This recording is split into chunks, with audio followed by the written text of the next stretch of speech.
top stories of the day. Understand the issues that matter. This is Manila Bulletin News on Web. Your quick rundown of top news in the country and around the world. Manila Bulletin, celebrating 120 years of timely stories and timeless truths. Be fully informed.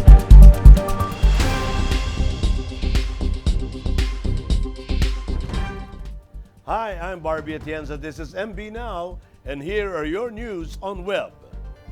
There will be an adjustment on the curfew hours in Metro Manila, except in Navotas City.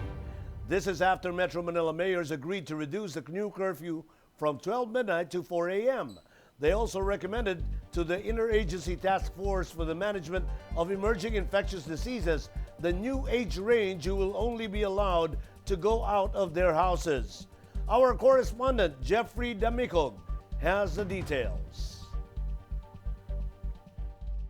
Metro Manila mayors have agreed to reduce the curfew hours in Metro Manila to 12 midnight to 4 a.m., except for Navotas City. According to Metro Manila Council Chairman Parañaque City Mayor Edwin Olivares, the agreement was reached with members of the Interagency Task Force for the Management of Emerging Infectious Diseases during the MMC's weekly meeting on Sunday night. However, Navotas City decided to keep its curfew hours of 8 p.m. to 4 a.m.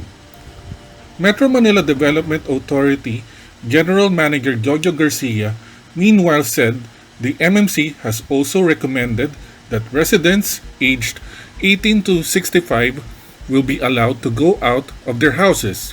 But we trust also the wisdom of the ITF regarding po sa mga ganitong matters po, no? At ang sabi rin ng mga mayors natin, hindi porkit nagbubukas tayo, malilimutan natin yung mga health protocols, no? Nandiyan pa rin po yun at paingtingin lalo ng ating mga mayors. Napakaganda po ng numero ngayon ng NCR, no? Bumaba na po tayo sa 6,100. More than 70% na po nawala sa active cases, no?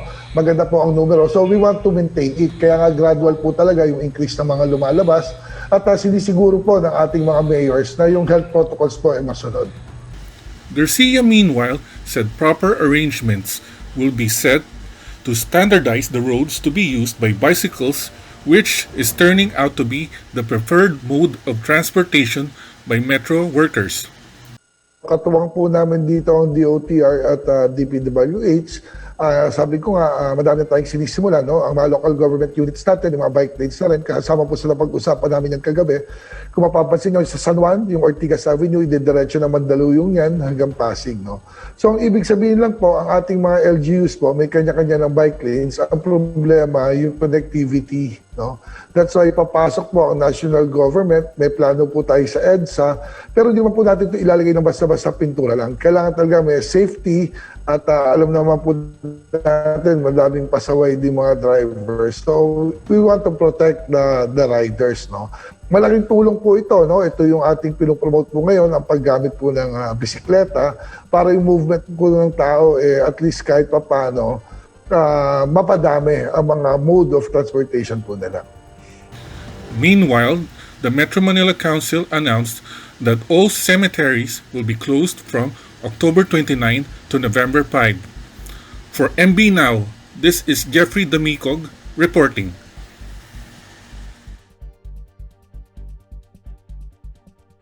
Robredo has criticized the request of Presidential Spokesperson Harry Roque for the OCTA research group to stop publicizing the recommendations on the pandemic response.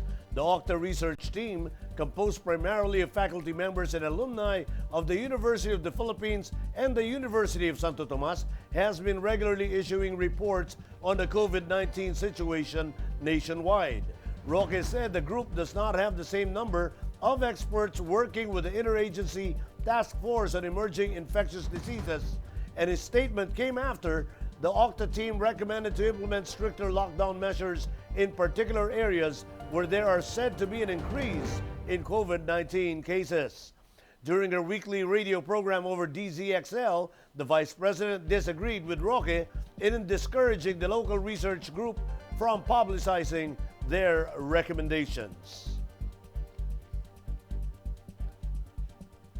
Department of the Interior and Local Government Secretary Eduardo Año said motorcycle taxis will help alleviate the woes of commuters as 75 to 100% of the workforce have gone back to work with a gradual opening of the country's economy.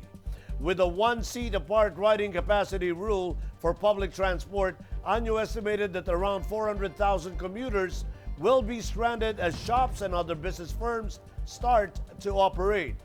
Año assured that barriers separating drivers from passengers will remain as a requirement to prevent the transmission of COVID-19. For added safety and health measures, Año encouraged the regular motorcycle taxi riders to have their own helmets, although requiring such is not mandatory but merely his suggestion. Año stressed that having to require passengers of motorcycle taxis to have their own helmet is unthinkable, since it will be an additional financial burden unnecessary in these trying times. He noted that helmets provided by motorcycle taxi operators to passengers should be disinfected frequently. The DILG's chief also added that Congress has passed a resolution that allows the motorcycle taxis to operate under a so-called pilot project while awaiting the approval of the franchise. In the event of a surge in COVID-19 cases, Año emphasized that motorcycle taxi operations will be stopped. As another precautionary measure, Año encouraged motorcycle taxi drivers to conduct their own temperature check before taking passengers. The Department of Health has reiterated its call to parents to take part in its upcoming measles and polio vaccination campaign that is set to start next week.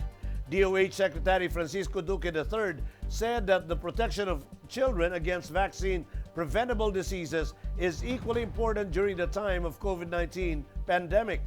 The government's immunization campaign will be rolled out in 2 phases. Phase 1 will be conducted from October 26 to November 25 in Mindanao, Cordillera Administrative Region, Ilocos Region, Cagayan Valley, Mimaropa, and Bicol Region. Phase 2 will be conducted in February 2021 in the Visayas, National Capital Region, Central Luzon, and Calabarzon. Children from 9 to 59 months old will be given measles rubella vaccine, while those 0 to 59 months old will be provided with oral polio vaccine. Duque said that these vaccines have been proven safe for the past decades. The Philippine Pediatric Society also urged parents not to delay their children's vaccination against these diseases. The Philippine National Police is eyeing a visit to every college and university across the country, not to discourage students from joining rallies, but to recruit them to join the police service. PNP Chief General Camilo Pancracius Cascolan said the move is part of the effort to recruit the best and the brightest among the next breed of policemen in the country, citing that the salaries of policemen are now competitive with private companies. Over the years, the PNP has been re-strategizing the recruitment of its personnel amid the perennial problem of the involvement of rookie policemen in illegal activities. Past PNP leaders tried to entice degree holders to consider entering the police force, but most students back then still preferred to work in private companies. But with the competitive salary and benefits for the PNP, Cascolan expressed confidence that they would be able to recruit academically prepared college graduates. In Metro News, Manila gets DOH award for COVID-19 response. Pasig implements Pasig Pass at City Hall starting today. No EDSA U-Turn slots will be closed this week according to the MMDA. More from this report. The Manila City Government received an award from the Department of Health Metro Manila Center for the health development in its response to the coronavirus disease 2019. In a Facebook post, Manila Mayor Francisco Isko Moreno Dumagoso thanked the Manila Health Department and city's 6 district hospitals for their service amid the pandemic. Manila has 2 molecular laboratories where patients can get free swab tests at Santa Ana Hospital. The city also has 2 drive-through testing facilities in front of San Andres Bonifacio Monument and at Quirino Grandstand, and 5 walk-in testing centers. cases. 2 mobile testing clinics also make rounds at 2 barangays per day. Health workers from the city's district hospitals are also ensured hazard pay and an endowment benefit of 1 million should they fall to the deadly disease. Pasig City Mayor Vico Soto urged residents to sign up and download their own Pasig Pass Quick Reference or QR code as the implementation of the city's new contact tracing scheme within city. The local chief said if the initial implementation of the City Hall will go smoothly, the City Council will pass a measure expanding the implementation of Pasig Pass to private establishments. The QR code-based contact tracing solution aims to further boost the city's contact tracing efforts amid the pandemic. The use of Pasig Pass is not yet required in any establishment or office in Pasig. The Metropolitan Manila Development Authority announced on Sunday that no U-turn slots along EDSA will be closed this week. MMDA is scheduled to close gradually 13 U-turn slots along EDSA until December to make way for a new bus lane. The agency already closed the North Avenue U-turn slot last September 28 and the U-turn slot in front of Quezon City Academy on October 12. Assistant Secretary Celine Pelago, MMDA spokesperson, said they will soon announce the third U-turn slot that will be closed. Here are the top news in other parts of the country. Angeles City to release 19.74 million pesos in additional bonuses to City Hall employees. Tourism in Bantayan Island reopens as new airport to start operations soon. And 34 new COVID-19 cases registered in Caraga region. More from this report. The city government of Angeles is set to release 19.74 million pesos additional bonus for its 1,316 City Hall employees despite the coronavirus disease pandemic. This was announced on Sunday by Mayor Carmelo Lazatin Jr., saying that the incentive are for those who worked hard in the delivery of services, particularly its program on relief operations at the height of the health crisis.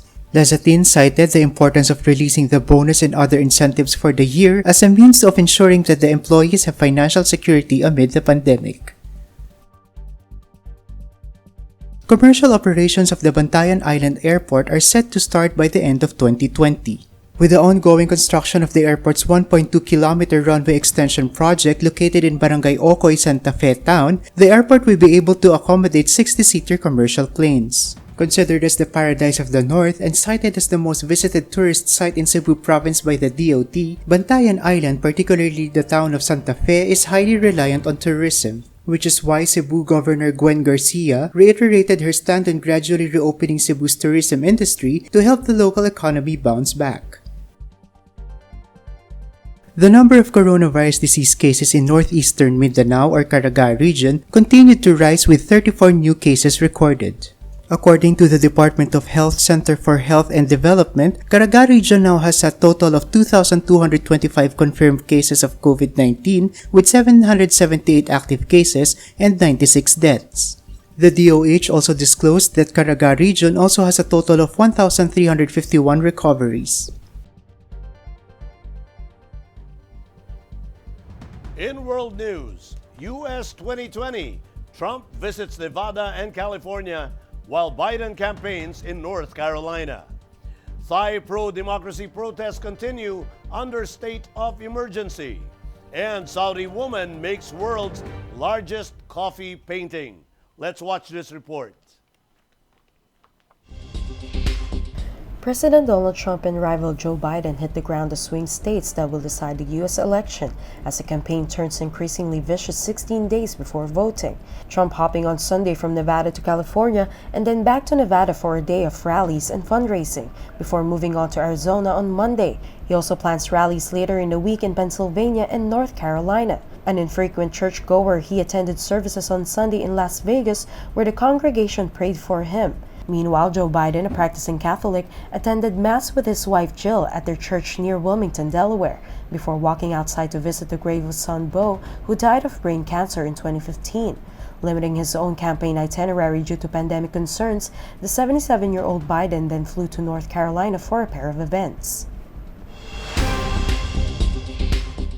Tens of thousands of pro-democracy protesters take over a major Bangkok intersection with posters bearing the faces of arrested activists, defying a ban on gatherings and stern warnings from authorities who have escalated a crackdown in recent days. The youth-led movement has suffered several blows this week, with scores arrested after demonstrators surrounded a royal motorcade and flashed a pro-democracy salute to Queen Suthida during a Wednesday protest. The government reacted by imposing serious emergency measures, banning gatherings of more than 4 and allowing for the arrest of protest leaders, many of whom are calling for the removal of Prime Minister Prayut Chan-o-cha, a former military chief first brought to power in the 2014 coup. Saudi artist Ohud Abdullah Al-Maki has created the world's largest coffee painting, becoming the first woman from the country to achieve a record title single-handedly, according to the Guinness World Records. Ohud Abdullah Al-Maki used expired coffee to illustrate renowned leaders from the kingdom and the neighboring United Arab Emirates for the 220 square meter piece. Al-Maki expressed hope that her accomplishment will contribute to empowering the women in Saudi Arabia and beyond. It took her 45 days to finish the gigantic coffee painting masterpiece.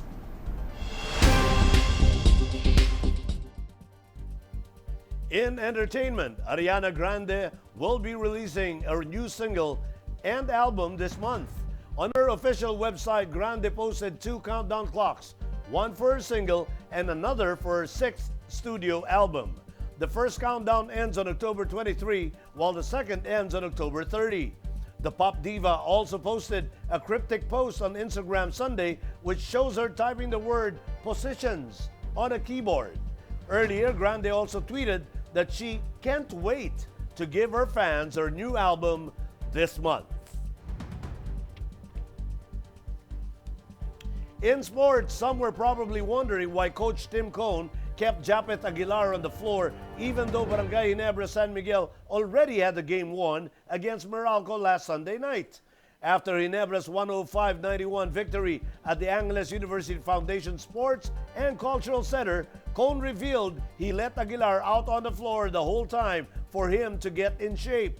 Aguilar finished with a game-high 20 points, scoring 9 during a 9-minute appearance in the fourth quarter, something Cone said is nothing or something he rarely does. But Cone explained that having such exposure, even in a blowout contest, could bode well for Aguilar in the long run, since the finals most valuable player of last season's Governor's Cup entered the bubble only days before the restart. And it has resulted in averages of 9.0 points and 3.0 rebounds in wins over NLEX and Blackwater. Ginebra is hoping that would be the case as it enters a stretch of difficult games against tough opponents. The Kings return to action on Wednesday against the Phoenix Super LPG Fuel Masters, who opened the conference with 2 straight wins. Next is Ginebra's Bubble Classico Showdown with Magnolia on Sunday, followed by a clash with another sister team in defending 5-time champion San Miguel Beer on October 30. In 1994, PBA team Swift Mighty Metis shocked Philippine basketball when the entire team, including their coaching staff, entered a playoff game bald-headed. Find out the reason in today's episode of Sports Chat, airing at Manila Bulletin Sports Facebook page and here at the Manila Bulletin Facebook page at 6 p.m. right after MB Now. And those are the news on web today, October 19, 2020. It's 66 days before Christmas. For more news and details, get your copy of Manila Bulletin newspaper tomorrow or log on to www.mb.com.ph. You may also subscribe to our newsletter through the link on this video's caption to have the day's latest news delivered to your inbox. I am Barbie Atienza for Manila Bulletin, celebrating 120 years of timely stories and timeless truths. Join us again tomorrow. This has been MB Now. Be fully informed.